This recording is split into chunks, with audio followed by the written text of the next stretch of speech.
Bismillahirrahmanirrahim. Assalamualaikum warahmatullahi wabarakatuh. Alhamdulillah. Alhamdulillahi rabbil alamin wa bihi nasta'inu ala umri dunya waddin wassalatu wassalamu ala sayyidil mursalin wa imamil muttaqin. Qaidu ghuril muhajjalin nabiyuna Muhammadin sallallahu alaihi wasallam. Teman-teman sekalian rahimakumullah, gimana kabarnya? Saya lama ya. Mungkin sudah 2 tahun lebih ya. Ya, lebih ya. Teman-teman sekalian rahimakumullah, ini untuk menggantikan jadwal Ustadz Abu Nafiq Sokadi yang baru sakit katanya ya. Semoga Allah memberi kesembuhan syifaan ajilah la yughadiru saqamah. Untuk menyingkat waktu teman-teman sekalian, pengajian apa ini? Sebelum pengajian saya mau bertanya saja ya. Apa perintah terbesar Allah Subhanahu wa taala kepada manusia? Perintah terbesar yang pertama apa? Bertauhid. Nah, sekarang kita akan membahas apa? Bukan. Perintah terbesar kedua setelah bertauhid ya. Berbakti kepada kedua orang tua, karena saya melihat ini Masya Allah ya, masih teman-teman yang wajahnya masih unyu-unyu masih banyak ini ya, artinya potensinya itu orang punya orang tua masih besar ya itu ya. Unyu-unyu, imut-imut ya, bentar lagi amit-amit.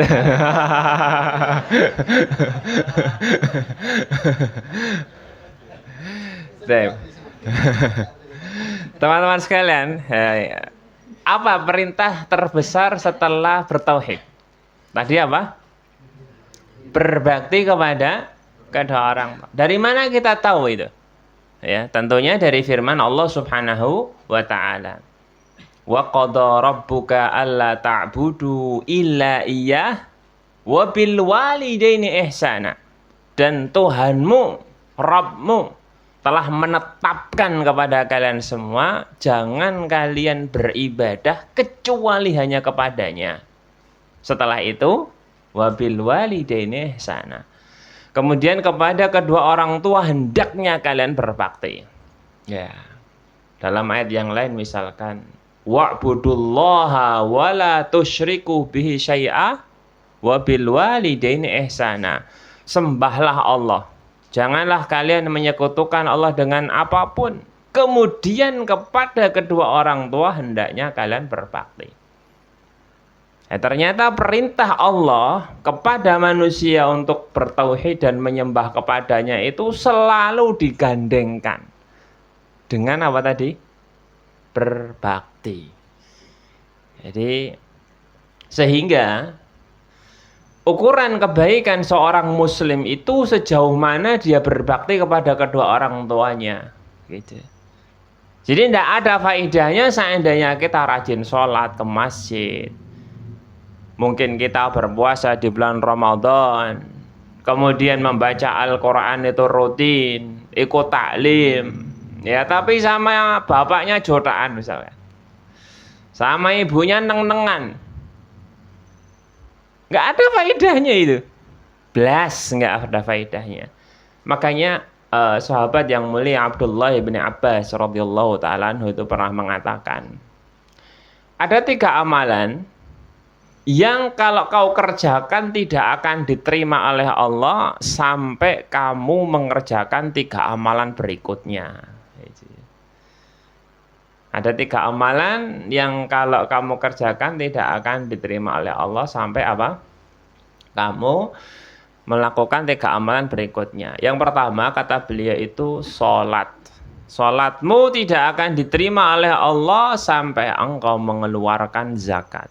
Kemudian beliau membaca firman Allah, aqimus shalah wa atuz zakah. Tegakkan sholat dan apa? Keluarkan apa? Zakat. Yang kedua, taatmu kepada Allah tidak akan diterima, tidak akan bermanfaat sampai engkau taat kepada Rasul. Kemudian beliau membaca firman Allah, ati'ullaha wa ati'ur rasul. Taatlah kepada Allah dan juga Rasulnya. Kemudian yang ketiga,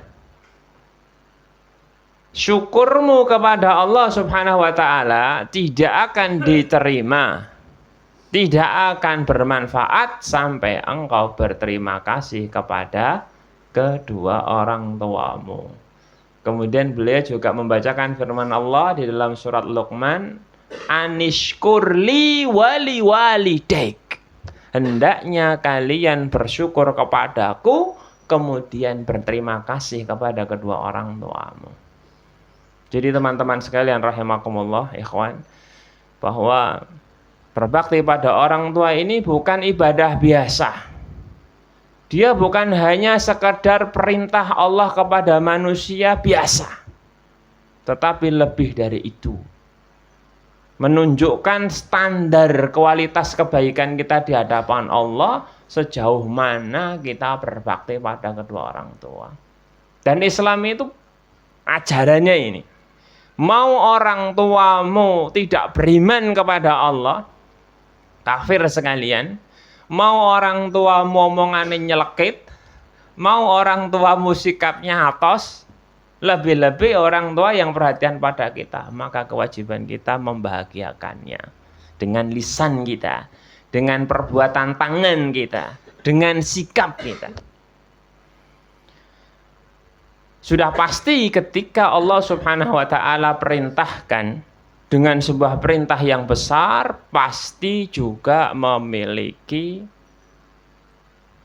faedah, memiliki keutamaan yang besar juga. Jadi keutamaan berbakti kepada kedua orang tua itu juga dahsyat. Apa keutamaannya? Yang pertama apa? Sebab termudah masuk surga. Ya, sebab paling mudah apa? Masuk surga. Dalilnya adalah sabda Nabi Shallallahu Alaihi Wasallam. Beliau bersabda, al-walidu awsatu abwabul jannah. Orang tuamu itu adalah pintu tengahnya surga. Pintu tengah gitu. Pintu tengah. Ruangan ini punya berapa pintu? Banyak ya. Nah, pintu tengahnya yang mana? Sini. Pintu tengahnya sepertinya yang depan itu. Kalau rumah itu besar, itu kan biasanya punya apa? Banyak pintu. Dan sifatnya pintu tengah itu gimana?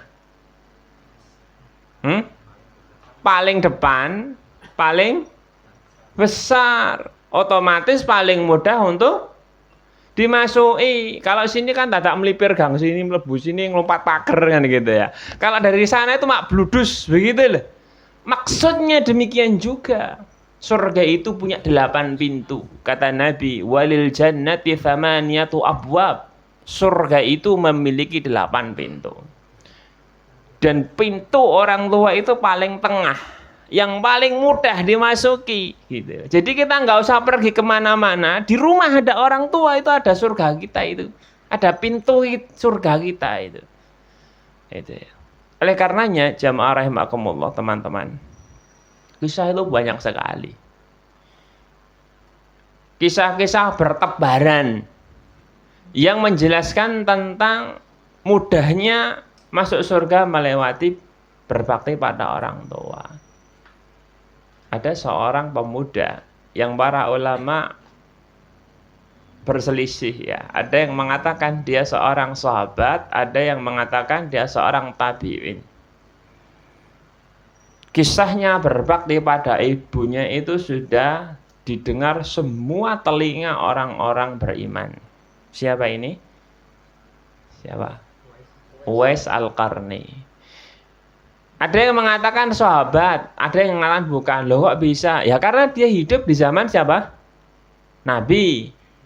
Ada yang mengatakan dia bukan sahabat. Masalahnya dia hidup di zaman Nabi, beriman pada Nabi, mati kondisi beriman, tapi belum pernah melihat Nabi gitu loh. Jadi ada yang mengatakan dia seorang apa? Tabi'in. Uwais Al-Qarni ini bukan ahli ilmu agama, bukan penghafal Al-Quran, bukan dai, bukan pendakwah yang jadwalnya di mana-mana, bukan ahli ibadah sholat malam sampai kakinya bengkak. Tetapi namanya disebut-sebut penduduk langit. Siapa penduduk langit? Malaikat. Lau aqsama 'alallahi la'abbarah. Jika seandainya dia bersumpah kemudian berdoa kepada Allah dikabulkan itu. Uwais Al-Qarni. Amalannya kita tahu semua. Beliau pinter, ahli di dalam menyenangkan ibunya, pinter di dalam berbakti kepada ibunya. Bukan pinter ngaji, bukan pinter ceramah, gitu. Bukan ahli sedekah, ahli di dalam berbakti kepada ibunya. Apapun yang diminta ibunya itu diusahakan. Ya, sampai kisahnya itu, ya dia mau menghajikan ibunya. Bayangkan dari Yaman ke Mekah sana, harus gendong ibunya. Sehingga apa yang dilakukan Uwais, ya dalam kisah itu dia beli anak sapi. Beli apa? Anak sapi. Anak sapi namanya apa? Belu apa cempe? Oh, pedet ya. Antum tanya anak-anak opo insyaallah masih hafal. SD itu kita zaman Pak Harto itu ya. Anak-anak itu ukara Jawa itu hafal. Anak bulus ketul. Oh, anak bulus saja, anak boyo apa? Krete itu orang-orang 80-an, nek sing generasi Z itu goblok ngaplong apa ra mudeng gitu. Lah kita itu dulu itu wajib apal anak-anak hewan. Tarian adat, rumah adat, TAP MPR, GBHN, 27 provinsi. Kemudian juga apa namanya menteri-menteri, ya itu wajib. Ibu kota, wis itu kita itu kayak gitu. Sekarang apa isine gur joget-joget, ya kabinet pembangunan itu namanya, ya nih selingan aja. Jadi dia itu beli anak sapi itu untuk apa? Dia bawa ke bukit digendong. Anak sapi gendong ke bukit, nanti ditaruh di bukit makan rumput. Pulang digendong lagi. Kira-kira tambah dino tambah abot enggak itu anak sapi itu? Hah? Abot, tambah sasi tambah abot banget. Lah itu dia gunakan untuk persiapan gendong ibunya nanti dari Yaman ke Mekah sana. Bayangkan nih itu. Gendong ibu soalnya. Itu baru perjalanannya. Makanya Uwais Al-Qarni ini sampai Nabi sampaikan kepada Umar bin Khattab, besok kalau datang rombongan dari Yaman, sepeninggalanku ada seorang pemuda dari Qarn, Uwais Al-Qarni. Kalau kamu ketemu minta doa kepadanya. Sekelasnya Umar bin Khattab disuruh minta doa pada Uwais Al-Qarni ini. Ya. Ini yang pertama, sebab termudah masuk apa? Surga. Demikian juga di dalam kisah Israiliyah disampaikan. Kisahnya Nabi Musa alaihissalam. Nabi Musa alaihissalam.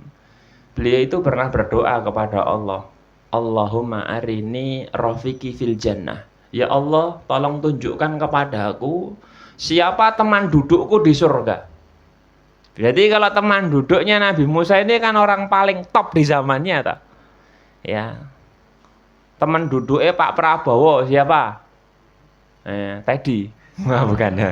Itu siapa ya? Itu karena anunya ya, apa ya? Ajudannya ya. Ya Gibran ya, berarti top ya Gibran ya. Itu orang yang teman duduk itu kan berarti top itu. Nah, Nabi Musa kepengen tahu siapa orang yang jadi teman dudukku, orang top di zamanku.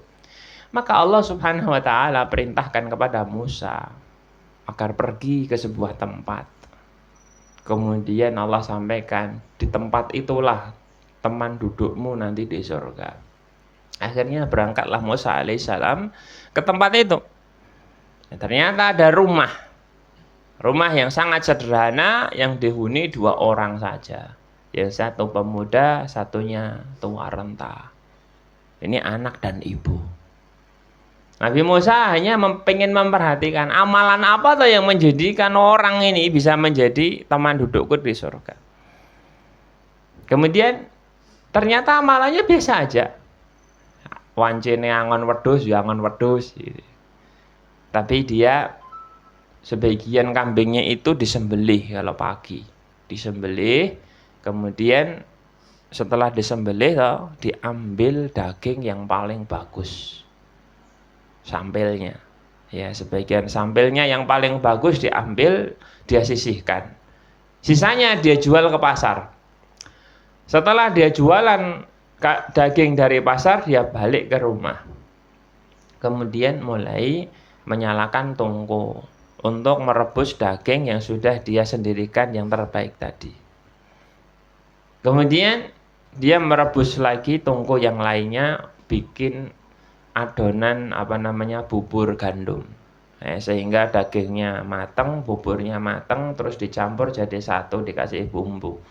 Namanya bubur daging itu dalam Arab itu namanya tharid, ya tharid. Ya, sebagaimana yang dulu pernah dibikin oleh Anas bin Malik ya untuk memberikan fidyah ya, fidyah puasa.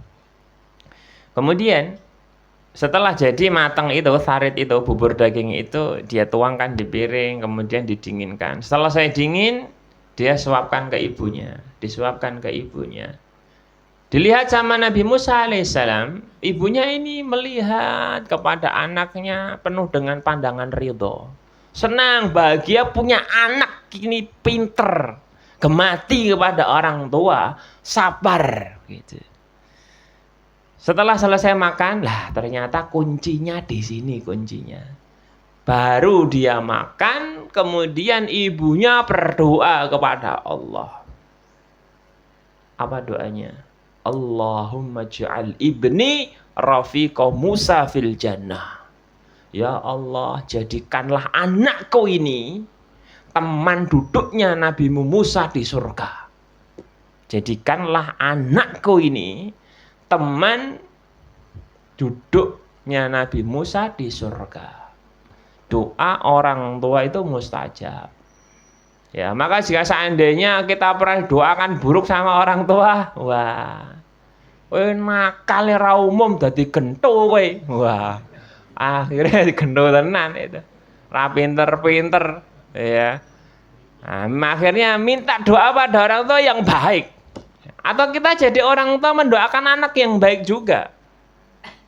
Ya, karena doanya orang tua ini mandi gitu loh. Bagaimana dalam hadis kan disebutkan seperti itu. Nah ini yang pertama teman-teman sekalian. Sampai jam 9. Jam 9 nganterke anak-anak yang janti gitu. Antum nanti nggak nyambut gawe Senin nih. Kemudian saya singkat aja ya. Sampai jam berapa Pak? 8 lebih. Iya. 8. Nah ini tinggal 5 menit jam 8. Ada tanya jawab tidak? Nah, lanjut. Yang kedua teman-teman sekalian. Faedah atau keutamaan berbakti pada orang tua ya. Ini juga krusial bagi kita semua. Terutama yang masih muda-muda ini ya, keutamaannya adalah sebab dilapangkannya rezeki, sebab diluaskannya rezeki. Gitu. Nabi Shallallahu Alaihi Wasallam beliau bersabda, "Man ahabba an yubsata lahu fi rizkihi wa yansa'a fi atharihi falyasil rahimahu." Barang siapa yang kepingin diluaskan rezekinya, dipanjangkan umurnya, maka hendaknya sambung silaturahminya. Menyambung silaturahmi sebab diluaskan apa? Rezeki. Silaturahmi. Dalam bahasa Arab itu dari 2 kata, silatun dan rahim. Silah itu hubungan, rahim itu apa? Ya rahim. Ya, kita itu dulu keluar dari mana? Rahim. Nah, kalau antum keluar dari batu ya sunggokong nanti ya. Kita keluar dari rahim ibu kita.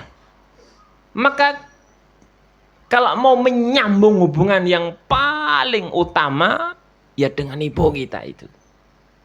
Dengan ibu kita. Ya, demikian juga Nabi SAW bersabda, ridallah fi ridal walidain wa sakhatullah fi sakhatil walidain. Ridhonya Allah itu tergantung ridho orang tuamu. Dan murkanya Allah, marahnya Allah tergantung marahnya orang tuamu. Oleh karenanya, ya, sebagian orang itu ngeluhnya, aku nyambut gawe seprono sprene ora sugih-sugih. Uripku ya gur kaya ngene iki. Ada yang anggur buka usaha kok bangkrut. Dodolan sepi. Ternak radadi. Ya. Kalau orang hanya melihat kepada sebab kauniyah, sebab kauniyah itu sebab-sebab yang pakai logika. Lah wong kowe lho ngontrak nggono neng nggon ndelesep ya ora neng wong tuku kan gitu. Sijine meneh lah iki ternakku gagal. Lah wong bibitmu bibit elek-elek mbok tuku kok ya. Bibit tua-tua wis afkir mbok tuku ya. Tapi kalau ternyata kalau kita mau melihat merenung ternyata ada namanya sebab syar'i tadi, sebab syar'i.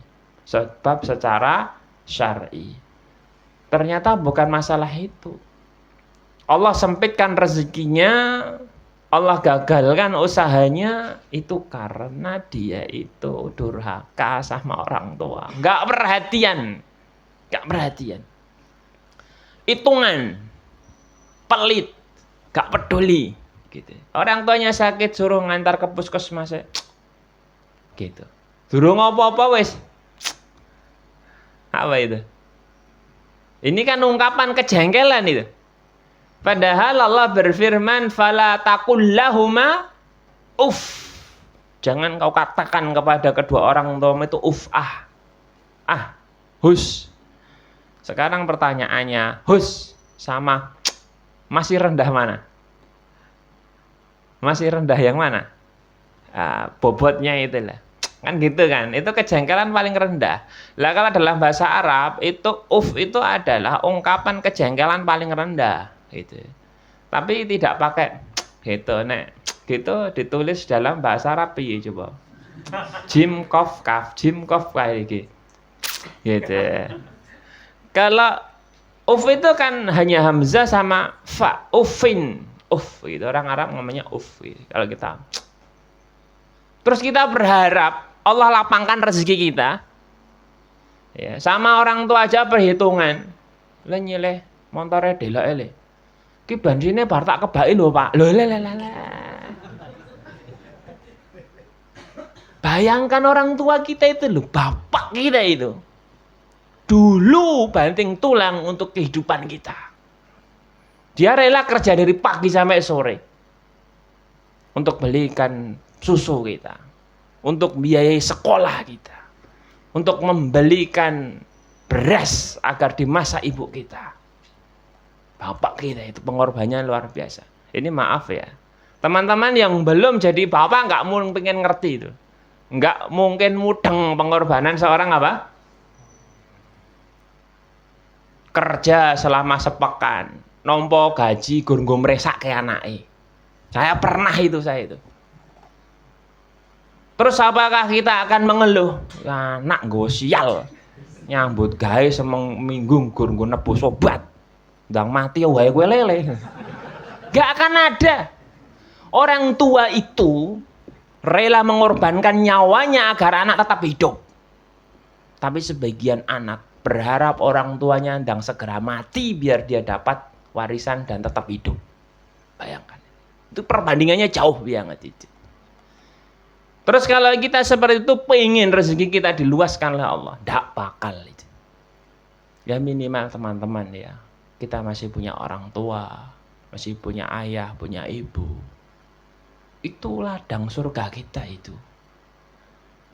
Kadang-kadang kita ini sibuk dengan medsos, Facebook, pertemanan ngantek luber-luber 5.000 satu ya, padahal maksimal 5.000. Iki saya entuk siji kok ngendi mbuh gitu. Nah, itu Instagram, follower kemana-mana. Wah, kalau orang yang lain sangat respon dan lain sama orang tuanya. Blas.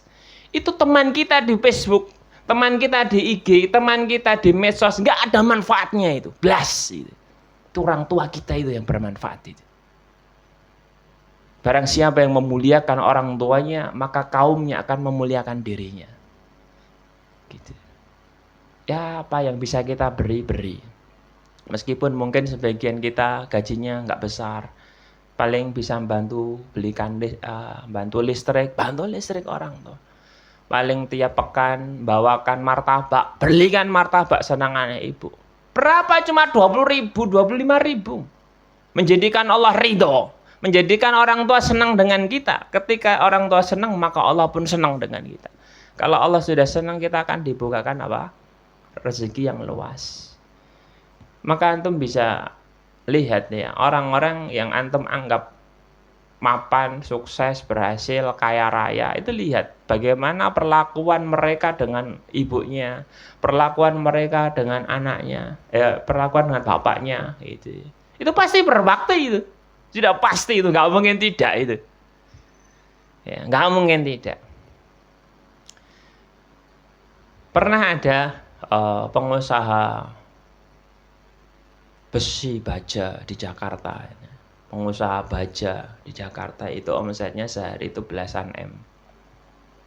Sehari loh ya, belasan miliar. Itu di pabrik-pabriknya utamakan sholat, utamakan sholat, gitu. Alhamdulillah di sini juga mengutamakan sholat ya, luar biasa. Yang lainnya adzan kok sih, doli sih, engko wae bar rampung, kadang-kadang itu dijuragan yang nganyel ngono ya. Lah ini diwawancarai karena beliau masih muda, pengusaha. Pak, mungkin bisa bagi tipsnya buat kita atau yang lainnya, para pemuda biar bisa merintis usaha jadi sukses, kemudian berkah seperti ini, begitu. Kira-kira begitu. Kemudian kata bapak ini, seorang pengusaha ini singkat. Nasihatnya saya nasihatkan, ini dia nggak mulu-mulu, kamu rajin bekerja, kamu berdoa, enggak. Kata dia itu, jadikan orang tuamu seperti raja, maka rezekimu nanti seperti raja. Itu tok nasihatnya. Ini keluar dari orang yang betul-betul tahu iman ini. Iya. Jadikan orang tuamu seperti raja, maka rezekimu seperti apa? Raja. Kita kan nggak punya raja. Kita punyanya presiden ya, Pak Prabowo ya.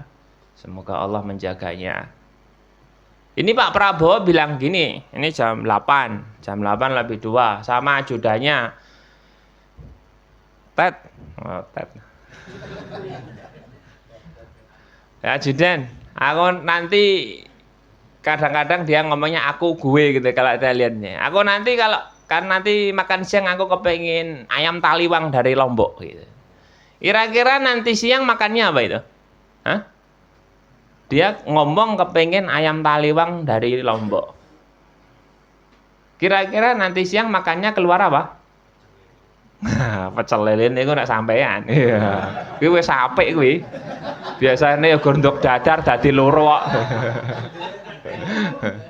Ya, itu pasti akan keluar itu, gitu. Dia tunjuk makanan datang, gitu loh. Dia tunjuk makanan datang, ini rezekinya raja. Aku kepengen pergi ke sana, wes sudah siapkan.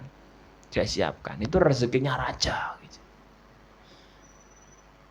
Dan ini ternyata sebab syar'inya adalah dengan berbakti, gitu.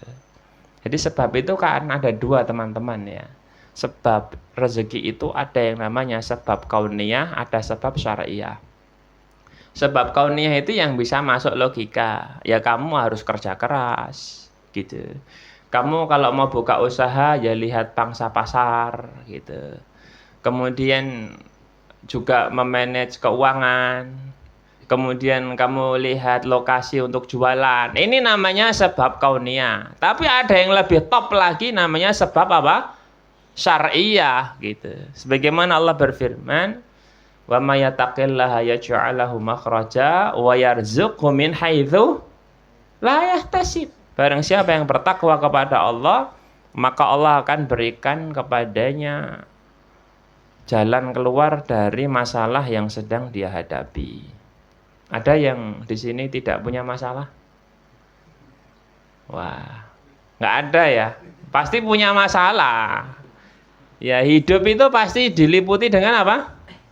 Masalah. Nah, hidupmu diliputi dengan wijen onde-onde ya. Gitu. Kita itu kan diliputi masalah berarti masih manusia gitu loh. Nah, ternyata di antaranya solusinya bertakwa pada Allah tadi. Kemudian wa yarzuqhu min haitsu la yahtasib. Kamu akan diberi rezeki dari arah yang tidak disangka-sangka. Jadi kadang-kadang rezeki itu tidak harus dengan kerja keras. Kadang-kadang gitu. Percaya nggak? Percaya. Orang mau haji, itu normalnya langsung bayar atau nabung-nabung dulu? Nabung kan ya, nabung berangkat. Ada yang nggak pernah mikir belas, nabung nggak pernah, kepingin nggak pernah, ya kepingin ada, cuma mimpi aja nggak gitu loh. Tapi diberangkatkan, gitu. Ya. Orang mau beli HP bagus, ya ini kan anak-anak muda ini ya. Biasanya aku kepengen iPhone, aku pengen Samsung iki, ya. Dia nabung sedikit demi sedikit. Dia harus usaha itu. Tapi kalau sudah Allah takdirkan rezeki, wira nabung, ora kepengen, ramudeng jenisnya, teko ujuk. Ada nggak seperti itu? Ada. Ini contohnya ini. Ustadz, ini kagem panjenengan. Wah, ini ada dua, Ustadz. Satunya langsung dibuka, dipakai saja. Tak buka isinya sandal. Ngerti sandalku tuh bluluk Pak, gilane kayak. Ustadz atau sandalku. Gitu. Langsung satunya bilang gini, ini nanti dibuka aja, Ustadz. Maaf ya, tak sertakan notanya. Soalnya buat garansi. Wah, ki opo ki? Ya, sampai rumah tak buka. Wah, HP. Tak tonton notane, bah, aku pilih duitnya ki Pak. Ali mang yuto 100 sih pilih duitnya nana saya ngopo HP gini. Tapi ya jasa sekolah keren Pak. Gitu. Gak pernah saya berpikir untuk beli HP kayak gini. Nah aku pilih duitnya tenan, teman-teman. Pilih harga 3 juta wis mewah banget ini harga kayak gini. Ya namanya rezeki. Allah antarkan itu. Ini konsep rezeki itu seperti itu, gitu. Wah ini waktunya habis. Ya. Selak bekerja nanti Mas ya. Gitu ya. Ya ini sebetulnya saya kepengen bicara lebih ya, tapi melihat waktu. Mungkin ada pertanyaan dari teman-teman, tafadhol. Saya minum dulu ya. Ya bismillah.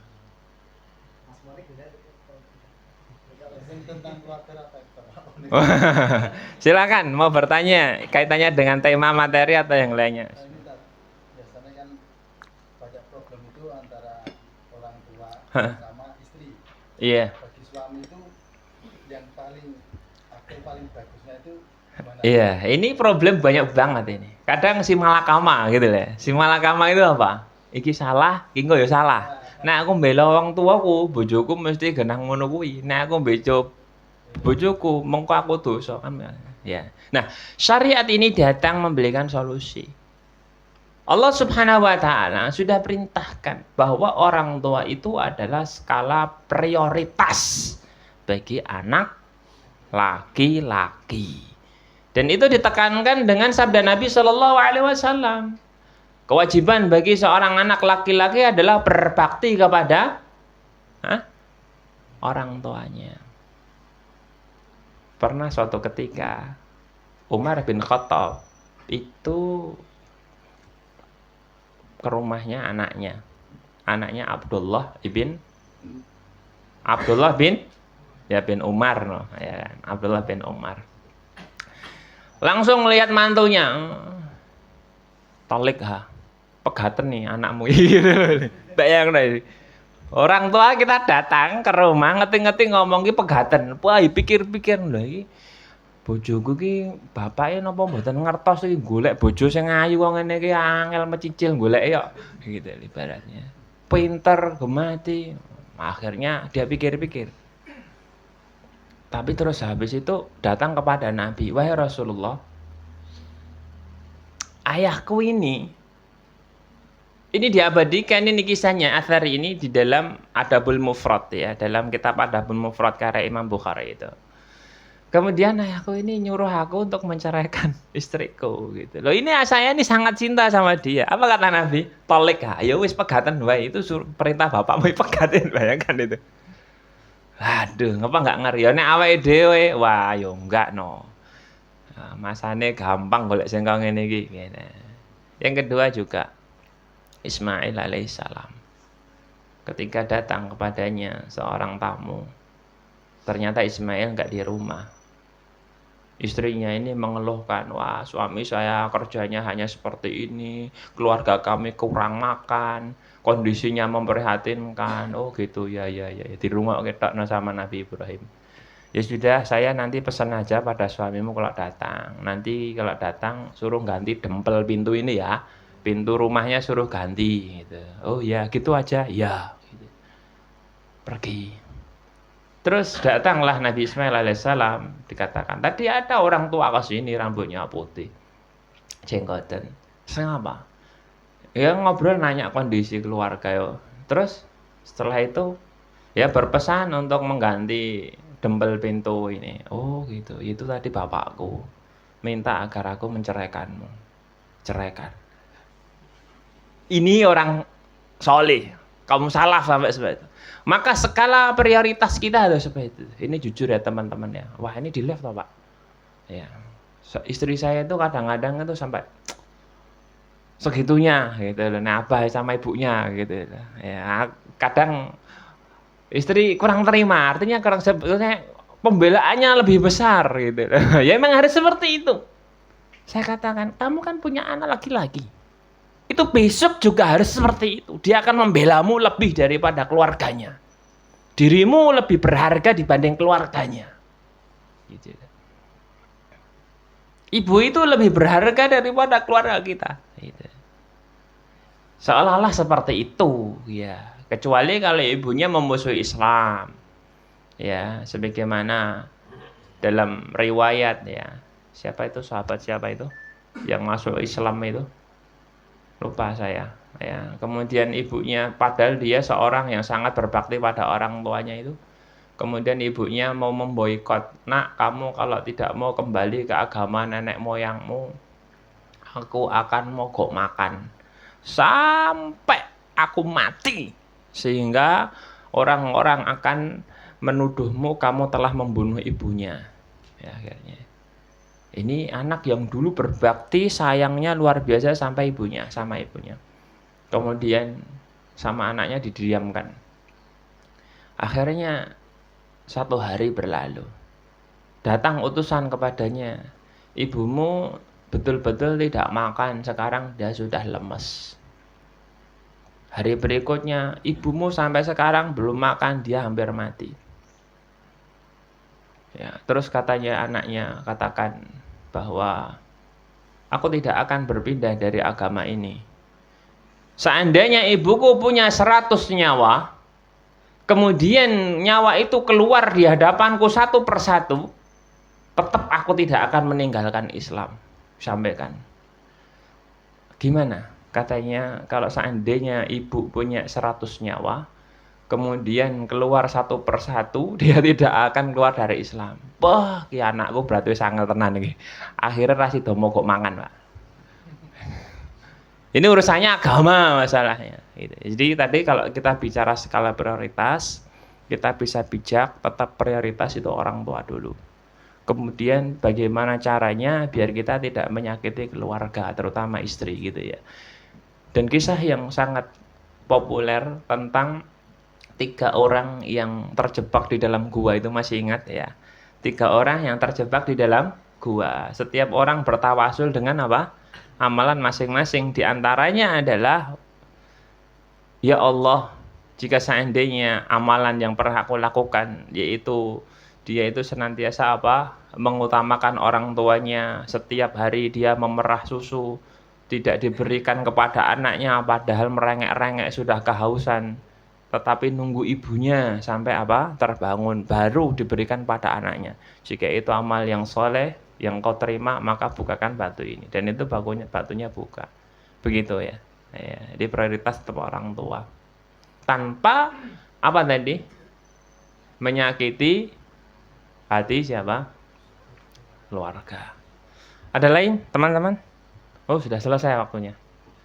Ya. Sudah jam 8.15, ini lebih 15 menit ya. Barangkali ini yang bisa saya sampaikan. Semoga Allah Subhanahu wa taala menjadikan kita termasuk anak-anak yang salih, yang berbakti pada kedua orang tua, dan kita nantinya juga dikaruniai anak-anak yang salih dan salihah. Aku qouli hada, subhanakallahumma wa bihamdika, asyhadu an la ilaha illa anta, astaghfiruka wa atubu ilaik. Wassalamualaikum warahmatullahi wabarakatuh.